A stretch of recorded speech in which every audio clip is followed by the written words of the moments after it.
મિલન, હા મને એક દિવાળીના શોપિંગ નું લિસ્ટ કરી દ્યો ને. આ બોલ સમજો. હા હાલો લખો. મકાનને કલર કરવાનો છે. બીજું પછી ધનતેરસ માટે થોડુંક સોનું ખરીદવાનું છે. બીજું નાસ્તા લેવાના છે. બીજું મીઠાઈ લાવવાની છે.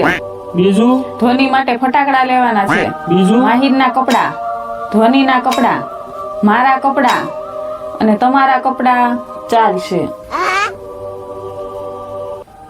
આપણે શરૂઆત ક્યાંથી કરશું? બેંકમાંથી લોન લે. ગુડે હવ 20 મોટા કે 40? 40 તો પેલા ગણતરીમાં 20 આવે કે 40? 20 આવે તો 20 નો જન્મ પેલા થયો છે ને, તો હું મોટું હોય? તો 20 મોટા હો. પેલા છોકરાઓને ઈ ઉપાધિ થતી હતી કે લગ્ન થાય કે નહીં થાય. હવે ઈ ઉપાધિ થાય છે કે બાયું રહે કે નહીં રહે. પણ મિત્રો, એક એનો સચોટ ઉપાય છે કે એની ઉપર એટલી લોન લઈ લ્યો, એટલી લોન લઈ લ્યો, એટલી લોન લઈ લ્યો કે એને બેંક વાળા ગમે ત્યાંથી ગોતીને ઉપાડીને તમારી ઘરે ઘા કરી જવા જોઈએ.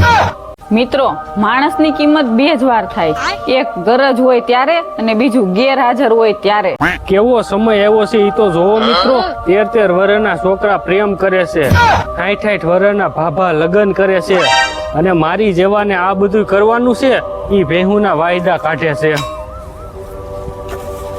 ગુડિયા, હો. સામે બંગલો દેખાય ને, હા. એ આપણે ભાઈબંધનો છે હો. અરે વાહ, જબરદસ્ત છે હો. હાલો હાલો જોવા થઈ અંદર. એ, પણ અહીંયા રહેતો નથી. કેમ? ઈ તો કડિયો હતો.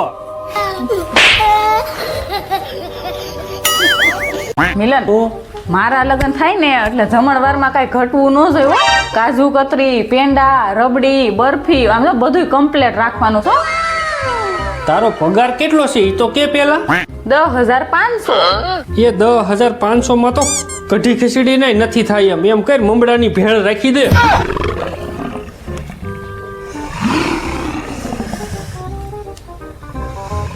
ગુડી, હો. અત્યારના 13 વર્ષના છોકરાને એવું વિચારે છે કે ઈ કરતી હું છે.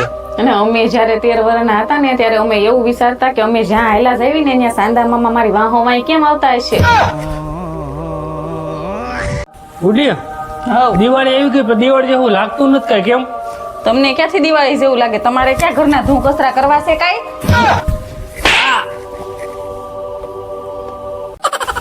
અય મિલન, હા બોલ. હાલો ને આપણે બહારથી ખાવાનું ઓર્ડર કરવી. હાલો, હું એટલે મગાવું બોલ. મારે ચીઝ પીઝા, તમારે મારી હાટું બર્ગર. કેટલાનું બિલ થાય?